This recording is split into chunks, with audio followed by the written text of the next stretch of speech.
بسم اللہ الرحمن الرحیم۔ السلام علیکم پیارے ویورز، میرے چینل وائس آف خضر میں آپ کو خوش آمدید کہتی ہوں۔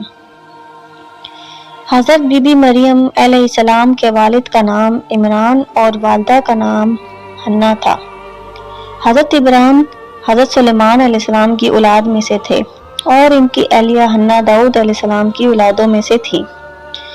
حضرت عمران بنی اسرائیل میں بڑے عابد، زاہد اور عالم تھے، اس لیے مسجد اقصی کی امامت لوگوں نے آپ کے سپرد کی ہوئی تھی۔ حضرت حنا کے ہاں اولاد نہ تھی۔ ایک روز آپ نے ایک درخت کے سائے میں ایک چڑیا دیکھی جو اپنے بچے سے پیار کر رہی تھی اور اسے دانہ کھلا رہی تھی۔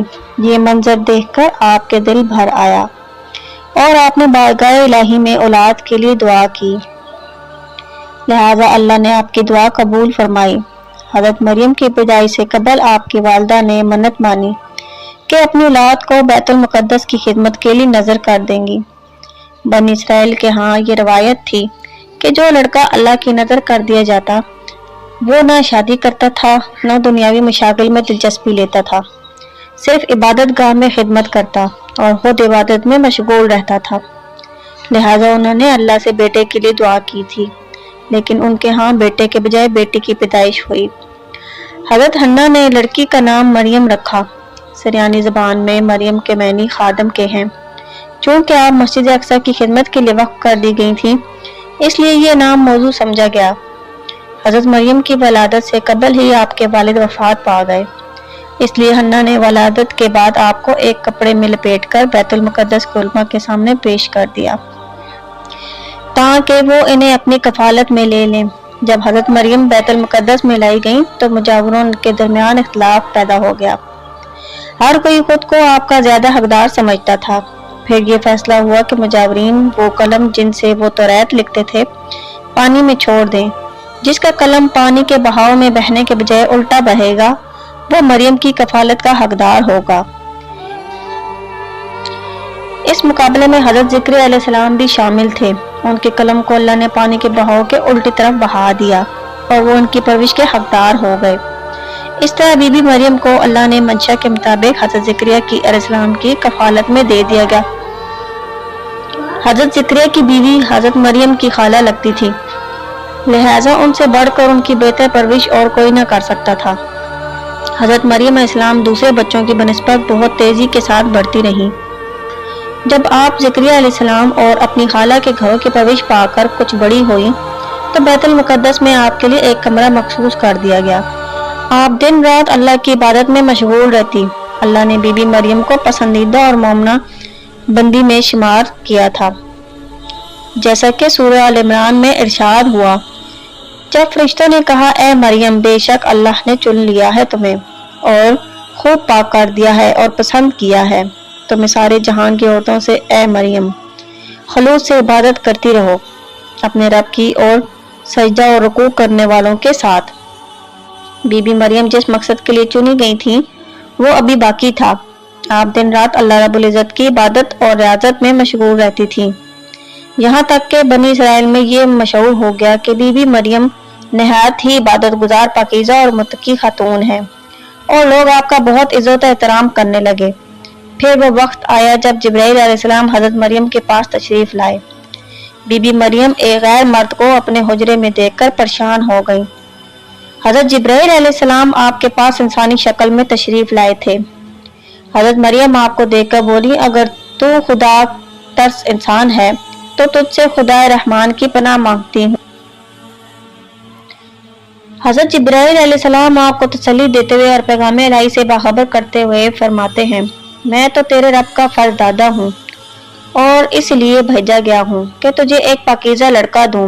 تمہاری مریم حیران ہو کر فرماتی ہیں، میرے ہاں لڑکا کیسے ہوگا جبکہ مجھے کسی آدمی نے چھوا تک نہیں اور نہ میں کوئی بدکار عورت ہوں۔ حضرت جبرائیل نے کہا ایسا ہی ہوگا، تیرا رب فرماتا ہے کہ ایسا کرنا میرے لیے بہت آسان ہے، اور ہم ایسا اس لیے کریں گے کہ اس لڑکے کو لوگوں کے لیے ایک نشانی بنائیں اور اپنی طرف سے ایک رحمت، اور یہ کام ہو کر رہنا ہے۔ حضرت جبرائیل علیہ السلام نے بی بی مریم کے گریبان میں پھونک مار دی، جس سے آپ کو حمل ٹھہر گیا۔ جب حضرت مریم علیہ السلام حاملہ ہوئیں تو یہ خبر بنی اسرائیل میں عام ہو گئی کہ حضرت مریم حاملہ ہو گئی ہیں۔ اس پر بہت سے لوگوں نے زکریا علیہ السلام کے گھر آنا جانا بند کر دیا اور آپ پر الزام بہتان لگانے لگے۔ حضرت مریم بیت المقدس سے نکل گئیں اور دور ایک مقام پر جا کر ٹھہریں۔ آپ اس مقام پر تنہا رہی تھیں۔ ایک دن آپ کو درد آنا شروع ہو گیا۔ آپ نے ایک درخت کا سہارا لیا اور تنے کو پکڑ کر نیچے بیٹھ گئیں۔ آپ جس درخت کے پاس بیٹھی تھیں وہ جب آپ اس درخت کو ہلاتیں تو موزے سے وہ درخت سرسبز ہو کر پھل دیتا تھا۔ حضرت مریم درد سے بے چین تھیں۔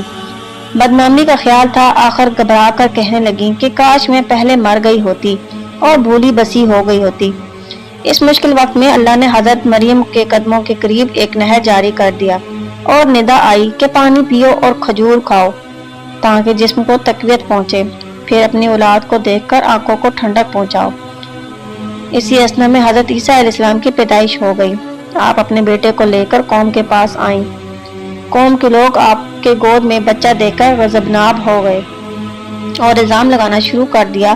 ہر طرف سے لوگ طعنہ دے رہے تھے۔ حالت ذات تنگ ہو گئی۔ تب مریم علیہ السلام نے بچے کی طرف اشارہ کرتے ہوئے کہا کہ اس بچے سے بات کر لو، تمہیں تمہارے سوالات کے جواب مل جائیں گے۔ سرکش لوگوں نے کہا بھلا یہ دودھ پیتا بچہ ہمارے سوال کا جواب کیسے دے گا؟ اچانک عیسیٰ علیہ السلام نے بولنا شروع کر دیا۔ بچے نے کہا بے شک میں اللہ کا بندہ ہوں، مجھے اس نے کتاب دی ہے اور مجھے نبی بنایا ہے اور مجھے بابرکت بنایا ہے۔ مجھے کہیں اور مجھے نماز اور زکوٰۃ کی وصیت کی ہے جب تک میں زندہ ہوں اور اپنی ماں کے ساتھ نیکی کرنے والا، اور مجھے سرکش بدبخت نہیں بنایا، اور مجھ پر سلام ہے جس دن میں پیدا ہوا اور جس دن مروں گا اور جس دن زندہ کر کے اٹھایا جاؤں گا۔ اس کے بعد حضرت مریم حضرت عیسیٰ کو لے کر مصر چلی گئیں۔ جب حضرت عیسیٰ علیہ السلام کی عمر مبارک 13 سال ہوئی تو بیت المقدس واپس آ گئیں۔ روایتوں میں حضرت مریم علیہ السلام کی تاریخ وفات 35 عیسوی اور آپ کی عمر 91 سال لکھا گیا۔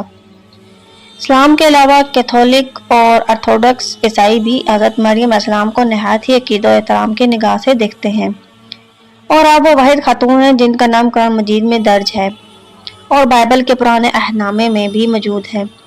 حضرت عائشہ سے روایت ہے کہ نبی کریم صلی اللہ علیہ وآلہ وسلم نے فرمایا کہ مجھے خبر دی ہے کہ جنت میں میرا نکاح مریم بنت عمران، موسیٰ کی بہن کلثوم اور فرعون کی عورت آسیہ سے ہوگا۔